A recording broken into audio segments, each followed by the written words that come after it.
என்ன சத்யா, திடீர்னு ஒரு மாதிரி ஆயிட்ட? இல்லைங்க, ஹாஸ்பிட்டல்ல உயிருக்கு போராடிட்டு இருக்க ரவிக்குமார் சார் பத்தி தான் நினைச்சிட்டு இருக்கேன்.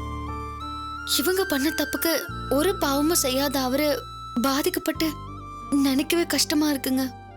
நீ எதுக்கு வருத்தப்படுற? அவருக்கெல்லாம் ஒன்றும் ஆகாது. அவர் மனசு போல பழையபடி எந்திரிச்சு வருவாரு. அதுக்கு இல்லைங்க, இந்த காயத்ரி அக்காவோட கெட்ட எண்ணம், அந்த ஃபைனான்சியரோட திட்டத்தால எத்தனை பேர் பாதிக்கப்படுறாங்க. அதுவும் ரவிக்குமார் சாரோட ஒய்ஃப் அழுது நினைச்சா ரொம்ப கஷ்டமா இருக்குங்க. ஒரு பாவமும் பண்ணாத அவங்கள பாதிக்கிற மாதிரி இவங்க பண்ணாங்கல்ல, நிச்சயம் அதுக்கெல்லாம் சேர்த்து வச்சு தண்டனை அனுபவிப்பாங்க. விடு, காலையில போய் சேர பாப்போம்.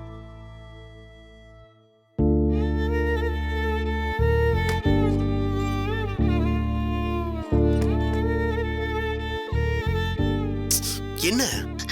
நம்ம மேலேயும் தப்பு இருக்குங்க. அங்க ஆர்டர் கொடுக்கலான்னு சொன்னது நம்மளும் கொஞ்சம் கேர்ஃபுல்லா இருந்திருக்கணும்.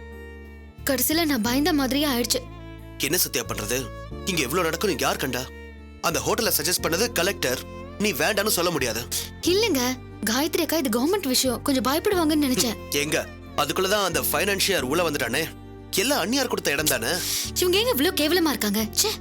தெரிஞ்ச விஷயம் தானே, உங்க புத்தி அப்படி. அவருக்கு எதுவும் ஆயிடக்கூடாதுங்க. ஆகக்கூடாதுன்னு தான் நானும் கடவுளை வேண்டிக்கிறேன். அதை நினைச்சு நீ டென்ஷன் ஆகாத.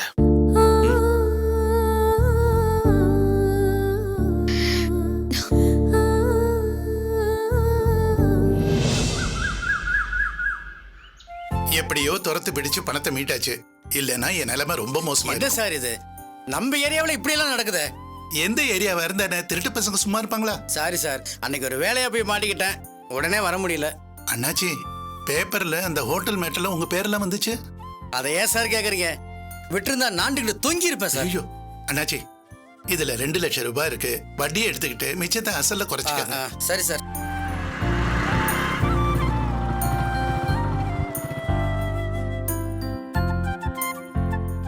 பாப்பிரகாசே, 100 வயசு, இப்பதான் உன்னை பத்தி பேசிக்கிட்டு இருந்தோம். வாங்க பிரகாஷ், எப்படி இருக்கீங்க? நல்லா இருக்கேன். மளிகை சாமான் வாங்க வந்தீங்களா? இல்ல, வட்டியும் கொஞ்சம் அசலும் கொடுத்துட்டு போலான்னு வந்தேன். எனக்காக வாங்கினது தானே பிரகாஷ்? இல்ல, என்னால உங்களுக்கு எத்தனை தொந்தரவு, எத்தனை பிரச்சனை. எல்லாத்துக்கும் மேல உங்க சட்டையை பிடிச்சவனா. எனக்காக கடன் வாங்கி இப்ப நீங்களே கட்டுற மாதிரி. என்ன பிரகாஷ், நாம எல்லாம் யாரு? ஒண்ணுக்குள்ள ஒன்னா இருக்கோம், சொந்த பந்தம். அதோட சத்யாவுக்கு நான் தாய் மாமன். எல்லாத்துக்கும் மேல நீயும் எனக்கு மக மாதிரி தானப்பா. என் தங்கச்சி மகளுக்கு நான் செய்ய வேண்டியது எவ்வளவோ இருக்கு. இதெல்லாம் ஒரு விஷயமா? உங்களுக்கு பெரிய மனசு. விட்டா பாராட்டிட்டே இருப்பீங்க. நீங்க என்ன விஷயமா வந்தீங்க? நான் அண்ணாச்சிக்கிட்ட வாங்கின பணத்துக்கு வட்டி கட்டணும். இப்ப முடியாத சூழ்நிலை, அதான் சொல்லிட்டு போலான்னு வந்தேன். என்ன பிரகாஷனே, ஒரு போன் பண்ணிருக்க கூடாதா? எதுக்கு? வாங்கும்போது நேர்ல வந்த தவணை சொல்ல போனான்னு கேட்பீங்க. இல்ல பிரகாஷ், இனி ஓ விஷயத்துல அப்படி நடந்துக்க மாட்டேன் சார். பேப்பர்ல பார்த்தேன்னு சொன்னீங்களே, அந்த பிசாசு காயத்ரிட்டது காப்பாத்துனதே பிரகாஷ் தான். அண்ணா பிரகாஷ், நீ கோவப்பட்டாலும் பரவாயில்ல, நான் அப்படிதான் சொல்லுவேன். உன்னை விட அவங்களை எனக்கு நல்லாவே தெரியும் சார். சத்தியமா சொல்றேன் சார், பிரகாஷ் மட்டும் அங்க இல்லாம இருந்து உதவாம போய் வேடிக்கை பார்த்திருந்தா என்னோட கடையும் போய் நான் கம்பி எண்ணிருப்பேன் சார். என் வாழ்க்கையே போயிருக்கு சார். இன்னும் சொல்ல போனா அந்த காயத்ரிக்காக பிரகாஷுக்கு எவ்வளவோ கெடுதல் பண்ணிருக்கேன். ஆனா எதையுமே மனசுல வச்சுக்காம நியாயத்துக்காக போராடினாரு, என் உயிரையும் காப்பாத்தினாரு. அண்ணாச்சி, அதெல்லாம் பேசி என்ன போகுது, விடுங்க. இல்ல பிரகாஷ், இப்ப நினைச்சா கூட திக்குன்னு இருக்கு. பிரகாஷ், நான் இப்ப சொல்றேன், நீ வாங்கின கடனுக்கு அசல கட்டினா போதும், வட்டி ஒரு பைசா வேண்டாம். இத நான் உன் அண்ணனா சொல்றேன். என்ன அப்படி பாக்குற? இல்ல, அண்ணன் சொன்னீங்களா, அதான். சத்தியமா சொல்றேன் பிரகாஷ், நீ இல்லாம இருந்திருந்தா ரொம்ப கஷ்டம்பா. நான் மோசம் போயிருப்பேன். காப்பாத்தினதுக்கு ரொம்ப நன்றிப்பா. அண்ணாச்சி, நீங்க எனக்கு இந்த விஷயத்துல நன்றி சொல்றதெல்லாம் இருக்கட்டும், பதிலுக்கு எனக்கு உதவி செய்ய விரும்புறதா இருந்தா எனக்காக ஒரு காரியம் செய்யுங்க. உதவியா? என்னன்னு சொல்லு பிரகாஷ். ஒண்ணும் இல்ல, எனக்கு எதிராக அந்நியார் பண்ண அத்தனை வேலையிலையும் நீங்க கூட இருந்திருப்பீங்க, உதவி செஞ்சிருப்பீங்க. அது என்ன ஏதுன்னு என் அண்ணன் கிட்ட நீங்க உங்க வாயால சொன்னா போதும், அவன் என் அந்நியார புரிஞ்சுப்பான். விருப்பம் இல்லைன்னா வேண்டாம் அண்ணாச்சி. விருப்பம் இல்லையா? அட என்ன பாணி, கூட இருந்து அத்தனை செஞ்சிருக்கேன். அந்த ஆர்டர் விஷயத்துல எனக்கு துரோகம் பண்ணவங்கள நான் எப்படி விட்டு வைப்பேன்? பழிக்கு பழி வாங்க இதை நான் செய்யல, உன் நல்ல மனசுக்காக செய்யறேன். நீ இப்பவே வா, உங்க அண்ணன் கிட்ட அவங்கள பத்தி என்ன நடந்ததோ புட்டு புட்டு வைக்கிறேன். வா இப்பவே போலாம். நாங்க கிளம்புறோம். சார் தப்பா எடுத்துக்காதீங்க, போயிட்டு வந்துடுறேன். எப்படியோ நல்லது நடந்தா சரி, சீக்கிரம் கிளம்புங்க. டேய் கடையை பார்த்துக்க. சரிங்கண்ணா. சரி வராங்க. எப்படியோ அந்த காயத்ரியோட வேஷம் கலைஞ்சு அந்த குடும்பத்துக்கு நிம்மதி கிடைச்சா சந்தோஷம். சும்மா சொல்லக்கூடாது விஜயா, நல்ல இடத்துக்கு தான் வந்து சேர்ந்திருக்கோம். அந்த பெருசை பார்த்தா சோத்துக்கு ஏங்குற ஆள் மாதிரி தான் தெரியுது. ஆமாக்கா, அதை வச்சு நம்ம சொத்து அமுக்குறோம். அந்த ஆளை சோத்தாலே அடிச்சு கொல்ல போறேன். அந்த ஆளு என் கை பக்குவத்துக்கு நாக்க தொங்க போட்டு அலையணும். சைஸா சொத்தை எழுதி வாங்கணும். சரியா சொன்னீங்க, ரொம்ப சரியா சொன்னீங்க. வாங்குறோம், மொத்த சொத்தையும் நம்ம பேர்லயே எழுதி வாங்குறோம். அக்கா என்னாச்சு? நானும் பாத்துக்கிட்டே இருக்கேன். புருஷனும் பொண்டாட்டியும் பயங்கரமா ஒத்து ஊத்துறீங்க. அதுவும் இல்லாம எழுதி வாங்குறோம்னு மொத்தமா சேர்த்து சொல்றீங்க. என்ன நினைச்சிட்டு இருக்கீங்க? அக்கா, நான் சொத்தை எழுதி வாங்கணும்னு தனியா சொல்லணும். ஆ, எழுதி வாங்குறீங்கக்கா. ஆ, ஆமாக்கா, நீங்க மட்டும் தனியே எழுதி வாங்குங்க. அது ம். அடிச்சா 6 வீடு. இந்த சரோஜா 1 வீடு 2 வீடு இல்ல, 6 வீட்டுக்கு சொந்தக்காரி. கோடீஸ்வரி. நீ நினைச்சுக்கிட்டே இரு, நீ ஆக்கி போடுறத மனுஷன் திம்பானா? நான் அவரை இங்க இருக்கிற எல்லா ஹோட்டலும் கூட்டிட்டு போய் நாக்க சொட்ட சொட்ட திங்க வச்சு ஹோட்டல்ல வச்சு எல்லா சொத்தையும் எழுதி வாங்குறேன். என்ன பேச்சியே காணோம்? அது ஒண்ணு இல்லக்கா, நீங்க கோடீஸ்வரி ஆகிற மாதிரி கனவு கண்டோம். அறிவு கட்ட ஜென்மம். கண் என்ன பொடலியிலே வச்சிருக்க? யார பார்த்து என்ன சொன்ன? ஆ? இந்த குரலை எங்கேயோ கேட்டிருக்கேனே. உங்களை நான் எங்கேயோ பாத்திருக்கேனே. அக்கா தெரியலீங்களாக்கா, அந்த நைட் ஷெல்டர் வார்டன். ஆ? அட ஆமா, அந்த பொம்பளை தான். ஏய், ஏய் என்னடி ஏய்? கண்ணு மண்ணு தெரியாம இடிச்சிட்டு ஏய் ஓயாமல்ல? நீ தாண்டி இடிச்ச. ஆமாடி இடிச்சேன்டி. இப்ப அதுக்கு என்ன? வாடன்னா பேசுவாளாம். அடியே, நீ பேசுனதெல்லாம் நான் இன்னும் மறக்கல. அம்மாடி, என்ன அதிகாரம், என்ன வாயி? என்னமோ ஓ வீட்ல வந்து தங்கின மாதிரில பேசுன. ஏண்டி, கவர்மெண்ட் கொடுக்கற சம்பளத்துக்கு வேலை பாக்குற சர்வெண்ட் நீ? உனக்கு இவ்ளோ திமிரா? ஏய், ஆளை பார்த்து பேசு. நான் பார்க்காம தாண்டி பேசுவேன். என்ன பண்ணுவ? பாரு விஜயா, அன்னைக்கு என்னெல்லாம் பேசுனா. ஆமாக்கா. ஏய், என்னடி முறைக்கிற? நானே சொந்த வீட்டுக்காரிடி. ஏதோ சிக்கல்ல மாட்டி அன்னைக்கு அங்க வந்தா நீ அந்த பேச்சு பேசுன. என்ன பேர் வேற சொல்லி கூப்பிடுற? வேண்டாம், மரியாதையா போயிடுங்க. ஏய், என்னடி உனக்கு மரியாதை? அக்கா ஏதோ கப்படிக்குதுக்கா, எதுல இருந்து வருதுன்னே தெரியல. ஒருவேளை இந்த அம்மா குளிக்காம. ஏய், ஏய், உன்ன அது இந்த சோத்து மூட்டையில இருந்து வருதுடா. கருமம் புடிச்சவ. இதெல்லாம் எப்படிதான் சாப்பிடறாளோ? அதான் வாயில இருந்து கேவலமான பேச்சா வருது. இதுக்கு மேல ஒரு வார்த்தை பேசுன. என்னடி பண்ணுவ? இல்ல என்ன பண்ணுவேன்னு கேக்குறேன். ஆ? இப்ப பல லட்சங்களை நான் அட்வான்ஸா கொடுத்து பல ஆயிரங்களை நான் வாடகையா கொடுத்து வீடு எடுத்திருக்கேன்டி. நானும் இப்ப சொந்த வீட்டுக்காரி தாண்டி. ஏன் நானும் அன்னைக்கு கோடீஸ்வரி ஒதுங்க தான். வக்கீல் நம்ம தானே அங்க வந்தீங்க. இனி எங்கேயும் ஒதுங்க மாட்டாடி இந்த சரோஜா. பரப்பா. பாரு, இன்னைக்கு அக்காவுக்கு திட்டுற மூடு இல்ல, நல்ல மூடுல இருக்காங்க. இதே நீ நேத்து வந்திருந்தேன்னு வச்சுக்க, அவ்வளவுதான். போ போ போ. ஏய், இவ ஏண்டா போனோம்? இங்கே நிக்கட்டும், நாம போவோம். ஆ. வக்கு கெட்ட கூடாரத்துக்கு தலைவி. ஏய், ஏய், நாங்கெல்லாம் ஸ்டார் ரோட்லயே வாழ்ந்தாளுங்க. அதுல நல்ல கயிறை ஒண்ணு எடுங்க. சரிங்க சார்.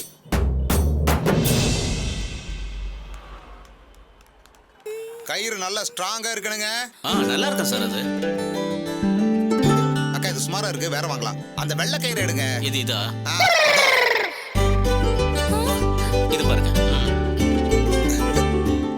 அக்கா அக்கா இது ஸ்ட்ராங்கா இருக்கு, இதையும் வாங்கிக்கலாம்க்கா. இது கரெக்டா இருக்கும். என் கூட இருந்த குற்றத்துக்காக விஜயா, நானு, கணேசன் 3 பேரும் சாபம். சார், இந்த கயிறு நல்லா ஸ்ட்ராங்கா இருக்கு சார், பாருங்க. அதத்தாங்க நானும் சொல்லிக்கிட்டு இருக்கேன். கயிறு ஓகே, போய் கத்தி எடுத்துட்டு வாங்க. கத்தியா சார்? ஆமாங்க. இதான் சார் பாருங்க. அட ரொம்ப சின்னதா இருக்கு, பெரிய கத்தி எடுத்துட்டு வாங்க. சரிங்க சார். ஆ, ஆ, இதுதான்க்கா, நல்லா இருக்குல்ல? கடவுளே, கத்தி வேற வாங்குறாங்க. எப்படிக்கா? சரியா இருக்கும். எங்க எதுக்கு இவ்வளவு பெரிய கத்தி? சரியா இருக்கும் டி, சும்மா இரு. இது ரெண்டையும் பேக் பண்ணுங்க. Okay sir. சீக்கிரம். கடவுளே, கயிறு அத்தை சொன்ன மாதிரி மாமா கிட்ட சொன்னா கண்டிப்பா கத்துவாரே. கத்துனா கத்துட்டோம். சரி சொல்லிடலாம். என்ன தாரணி, கடைக்கு வந்தா உள்ள வந்து என்ன வாங்கணும்னு சொல்லாம இங்க வந்து நின்னுட்டு இருக்க. மாமா விஷயம் தெரியாத பேசாதீங்க. இப்பதான் அத்தை கணேசன் விஜயக்கா 3 பேரையும் பார்த்தேன். ஆரம்பிச்சிட்டியா? ஐயோ மாமா, அவங்க கத்தி கயிறுன்னு ஒண்ணு வாங்குனாங்க. அன்னைக்கே அத்தை சொன்னாங்க நான் தற்கொலை பண்ணிக்கிட்டு சாவேன்னு. இப்ப சொன்ன மாதிரி பாருங்க. வாங்க பாருங்க.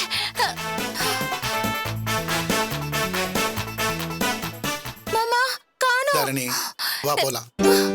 மாமா நான் என்ன சொல்லிட்டு இருக்கேன், நீங்க என்ன பேசிட்டு இருக்கீங்க? அவளாவது சாவறதாவது, நீ வேற வா. எங்க காணோம்? ஏங்க ஒரு எலி மருந்து பாக்கெட் கொடுங்க. ஏண்டா மருந்து வாங்கணும்னு சொன்னா என்னடா இது? அட இருங்கக்கா, உங்களுக்கு மெடிக்கல் ஷாப்ல வாங்கி தரேன். அப்படியே ஒரு ஆசிட் பாட்டில் கொடுங்க. மாமா வண்டி எடுத்துக்க. நிறுத்துங்க.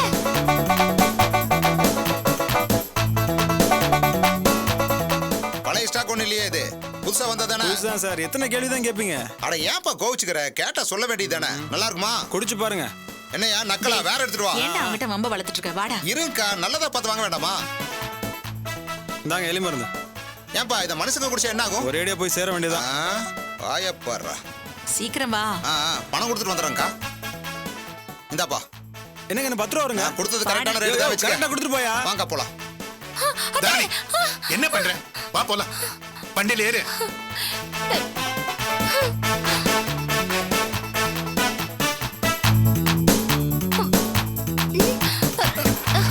தாரணி சார் இங்க 2 லேடி ஒரு ஆளு வந்து என்ன வாங்குனாங்க? அவங்க ஆசிட் எலி மருந்து வாங்கிட்டு போனாங்கம்மா. பெரிய சாவுகிறாக்கிமா அவங்க. பாத்தீங்களா மாமா என்ன வாங்கிட்டு போயிருக்காங்கன்னு? மாமா அத்தை சொன்னதை நினைச்சா எனக்கு பயமா இருக்கு மாமா. அதெல்லாம் ஒண்ணும் இருக்காது, வா வா.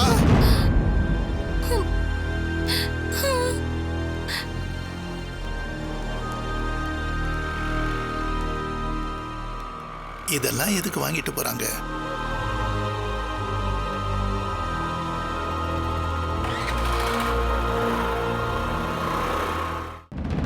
மாமா கிட்ட அக்காவை பத்தி பேசி எப்படியாவது ஜாமீன்ல எடுக்க வைக்கணும்.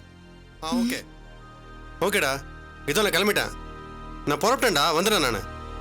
சரி நான் சீக்கிரம் வந்துடுறேன். சரி ஓகே. மோனி மாமா, நீங்க அக்காவை திட்டினதுல இருந்து அவ உங்களை பத்தி சொன்னாலே பயப்படுறா. மோனி குட்டி, உங்க கூட பேச மாட்டேன் டாடி. ஏன்பா பொண்டாட்டி மேல உள்ள கோபத்துல மோனிஷாவை திட்டின. குழந்தை எப்படி பயப்படுறான்னு பாரு. எனக்கு என்ன சொல்றதுன்னே தெரியலம்மா. மோனி குட்டி செல்லம், இங்க வாமா. இப்ப செல்லான்னு சொல்லுவ, அப்புறம் அம்மாவை திட்டுவ, என்ன மறைச்சு பாப்ப. இல்ல செல்லம், அப்பா அப்ப வேற மூட்ல இருந்தம்மா. நானும் வேற மூட்ல தான் இருக்கேன்.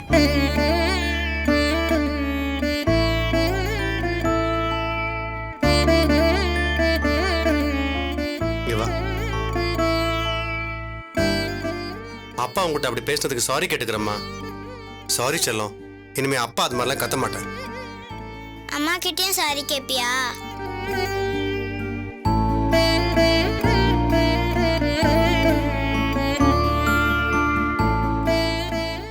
இல்ல செல்லம், ஸ்கூல்ல நீ தப்பு பண்ணா டீச்சர் என்ன பண்ணுவாங்க? வான் பண்ணுவாங்க. அது மாதிரி தான் நானும் மம்மியை வான் பண்ணேன். இதுல என்னம்மா இருக்கு? நிஜமா நீங்க கோச்சிக்கலையா? இல்ல செல்லம். மாமா கூல் ஆயிட்டாரு. மோனிஷாவை சாக்கா வச்சு வக்கீல பார்த்து ஜாமீன்ல எடுக்க சொல்ல வேண்டியதுதான். மாமா, நீங்க வந்தீங்கன்னா நாம 2 பேரும் வக்கீல பார்த்து அக்காவை ஜாமீன்ல எடுத்துட்டு வந்துடலாம். பாவம் மோனிஷா அக்கா இல்லாம. திலகா, நீ குழந்தைய கூட்டு போ. வா போ மணி, போய் விளையாடு.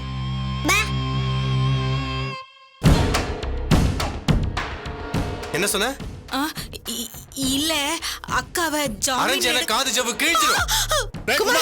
என்னடா அது அடிக்கிறதே வேலையா இருக்கு? என்னப்பா கொஞ்சம் சிரிச்சு பேசுனா ஜாமீன் அது இதுன்னு பேசுறா. ஜாக்கிரதை குமார்.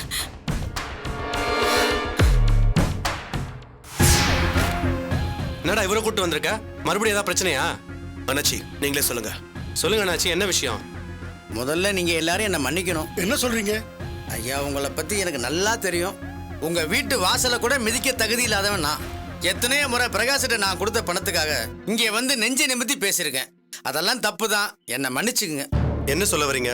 சார், முதல்ல நீங்க என்ன மன்னிக்கணும். இன்னைக்கு ஜெயிலுக்குள்ள இருக்கிற உங்க ஒய்ஃபு காயத்ரி மேடம் சொல்லித்தான் நான் பல கெட்ட காரியங்களை செஞ்சேன். கொஞ்சம் புரியுற மாதிரி சொல்றீங்களா? சார், என்னுடைய சுயநலத்துக்காக காயத்ரி மேடம் சொன்னபடியெல்லாம் நான் கேட்டு நடந்தேன். ஆனா அவங்க என் தொழிலையே முடக்க பார்த்தாங்க.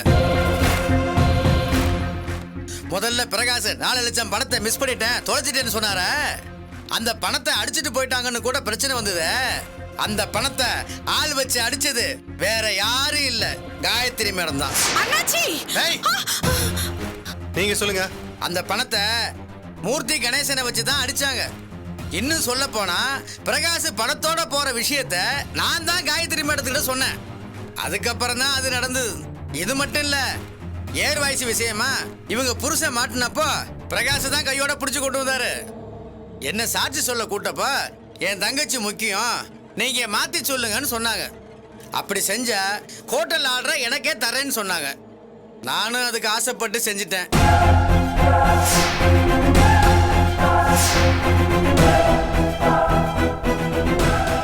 அவங்களுக்காக இவ்வளவு செஞ்ச என்னைய அவங்க அழிக்க பார்த்தாங்க. ஆனா பிரகாஷுக்கு நான் ஒண்ணுமே பண்ணல. இன்னும் சொல்ல போனா இவருக்கு நான் துரோகம் தான் பண்ணிருக்கேன். அத மனசுல வச்சுக்காம பெரிய மனசு பண்ணி என்னையும் என் தொழிலையும் காப்பாத்தி கொடுத்துருக்காப்புல.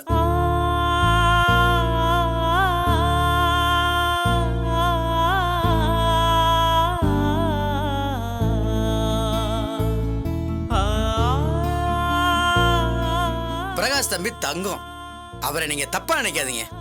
ஏதோ காசுக்கு ஆசைப்பட்டு நான் பண்ண தப்புக்கெல்லாம் இந்த உண்மைகளை சொல்லி பிராயச்சித்தம் பண்ணலான்னு தான் நான் இங்க வந்தேன். என்னை மன்னிச்சிருங்க.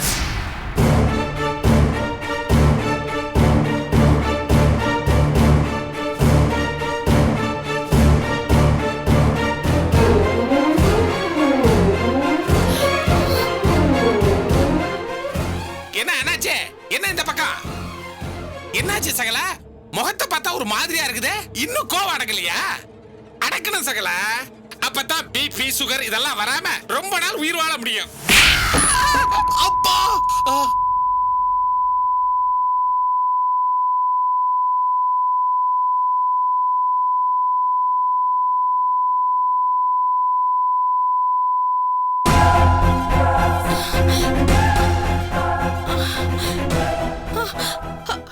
பாருங்க மாமா, அக்கா இல்லாத நேரத்துல அவங்கள பத்தி என்னென்னமோ பேசிட்டு இருக்காங்க.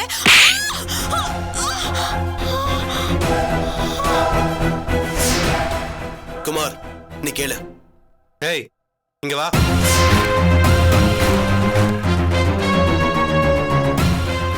ஏர்வாய்ஸ்ல பிரச்சனை வந்தப்போ இவர் கோர்ட்ல உனக்காக மாத்தி சொன்னாரா? ஏய், பம்பும் போதே தெரியலையா? நான் வரேன் சார், என்ன எதுவும் தப்பா எடுத்துக்காதீங்க. வரேன்.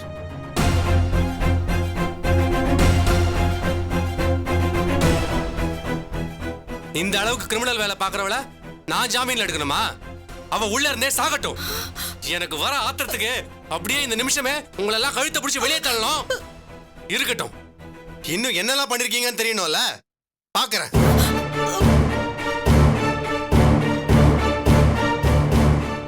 பிரகாஷ், காதுல ரத்தம் வருதான்னு பாரு பிரகாஷ். தள்ளு சகல, துணி துவைக்கணும். ஏன் இப்படி ஓடுற? கேட்டீங்களாப்பா? என்ன பிரகாஷ் இதெல்லாம்? இவ்வளவு எல்லாம் கூட பண்ணிருக்காளா காயத்ரி? அவங்க இன்னும் நிறைய பண்ணிருக்காங்கம்மா. எல்லாம் வெளிச்சத்துக்கு வரும்போதுதான் தெரியும். இந்த வீட்டு மூத்த மருமக இவ்வளவு மோசமானவங்களா இருக்காங்களேன்னு நினைச்சா